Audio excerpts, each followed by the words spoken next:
Hello, Senior Stoner fan. Just the real Senior Stoner back at you for your Puffco Peak Pro dab of the day. Hello, everybody. Today is Thursday. Have you ever been misunderstood by others?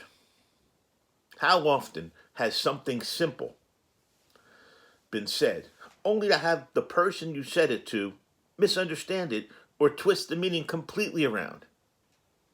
What do you think?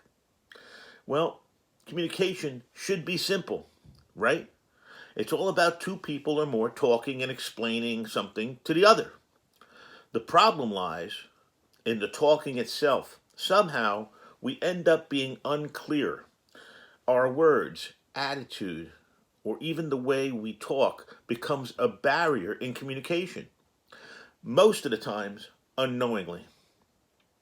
There are certain elements that become barriers most often to communication, and there are ways to get past them.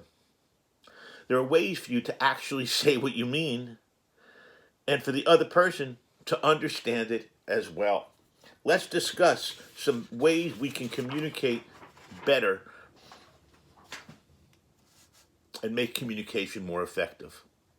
Think about it this way. What do you mean? The phrase, what do you mean, can be said in so many different ways that you might end up communicating something totally different by just saying it, even if you scream it at the other person. So, what do we do? Why is this happening? When you whisper in someone's ear, and others may take it as if you're plotting something. You see? You say it in another language, and then no one gets the meaning at all. So, what's happening is you have to find a way to successfully communicate across your audience.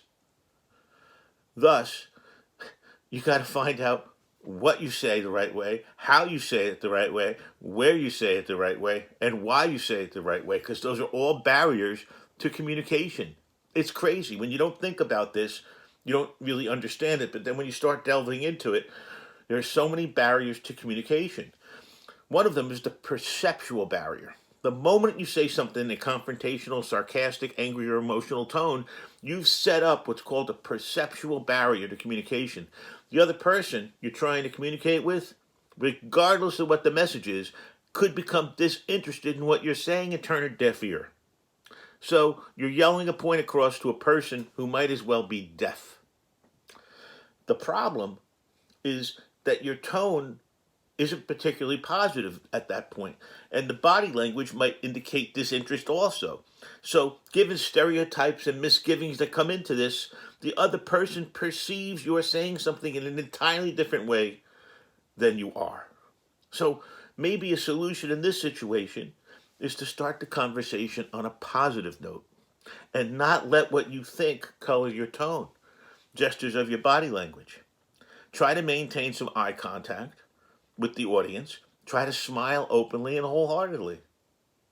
Perceptual barrier can be dealt with. An attitudinal barrier is a little different because some people are just badass in general and unable to form relationships and have a common point of communication with other people. Think about it. They basically have an attitude problem, these types of people. They hold themselves in such high esteem, they're unable to form genuine lines of communication with anyone. And the same is true if they think too little of themselves. It just becomes really hard when you have an attitude issue to communicate properly with other people. So, how do you deal with that? Okay?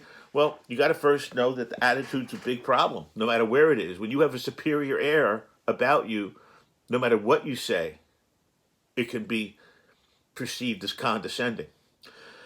What you need to do is use simple words and an encouraging smile to communicate effectively and stick to the constructive criticism, not the criticism because you're a perfectionist.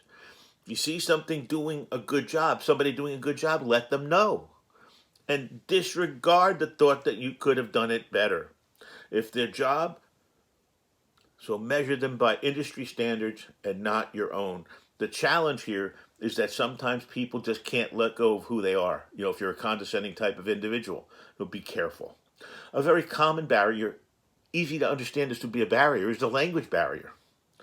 Think about it. It could be language of an industry, indigenous to the industry. It could be actual language, French, German, English. You don't understand the language of the other person. It could be the vernacular. So what you want to do is you want to almost simplify the discussion to thinking you're talking to a child. Because the person who doesn't understand the language really is a foreign entity and won't be able to. So the solution is get it down on their thinking without dumbing down the message. Okay? Very simple. A harder one is the emotional barrier. Sometimes we hesitate to open our mouths because we put our foot in it often. Other times our emotional state is so fragile that we keep our lips zipped or else we'll explode. Well, that's when emotions become barriers to communication. So if you had a fight at home and you're on the slow boil, muttering, talking about it in your brain still, about how horrible it was, and you're going to meet somebody else who's doing a little bit of something wrong at work, you're going to be all over them. Okay? You're likely to transfer a part of the angst that you were having on your previous conversation to this one. It's unfair. You leave the other person totally stymied because what did you mean by that? It has nothing to do with what I did. So emotional barriers are emotions that are happening very often outside of the conversation you're having. So try to remove your emotions and feelings to a personal space and talk to the other person as you normally would.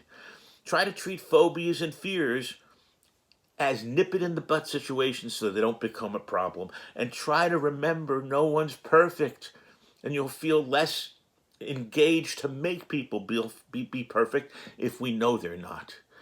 And be sensitive to cultural barriers. Sometimes, even though it's a big world out there, cultural clashes can be very, very difficult. Okay? So they make it difficult. A non-smoker with a smoker. Think about it. Someone who doesn't like weed and people who do. These are cultural problems. So no matter what you're trying to communicate around those issues, it's going to be bumpy road. Well, so maybe we communicate in those situations only what is necessary to get the point across. Maybe we leave the personal stuff or the feelings out of it. And even try to be accommodating of the other person's viewpoint. Just try to make less and not a spectacle of the other person's viewpoint. Finally, it's important for us to take anything that we see as a problem in communication with others and try to turn it the other way.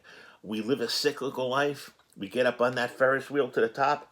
Two things happen when we go across: hope and opportunity. If we can get our fingernails on the windowsill, we should be able to get our bodies in the window. So it's a work in process for us to learn. This is a learning process now, how to communicate better. But some of the challenges that happen are consistent across all kinds of things: age, sex, ethnic, doesn't matter who you are, where you live. Okay? You've got to find a way to communicate properly. If you enjoyed today's video about communication and some barriers that come up and some ways to overcome those barriers, certainly subscribe to Senior Stoner on YouTube. If you'd like to send me a comment, as you all know already, I reply to every one of them, and I really enjoy them. This has been the Real Senior Stoner, talking about communication and how it can be very difficult sometimes. There can be barriers, and how we can deal with the barriers and have better communication. Everybody have a great day out there. Cheers.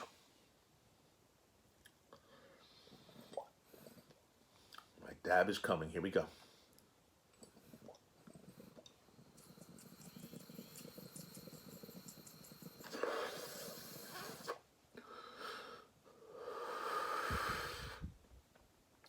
Have a great day. Cheers.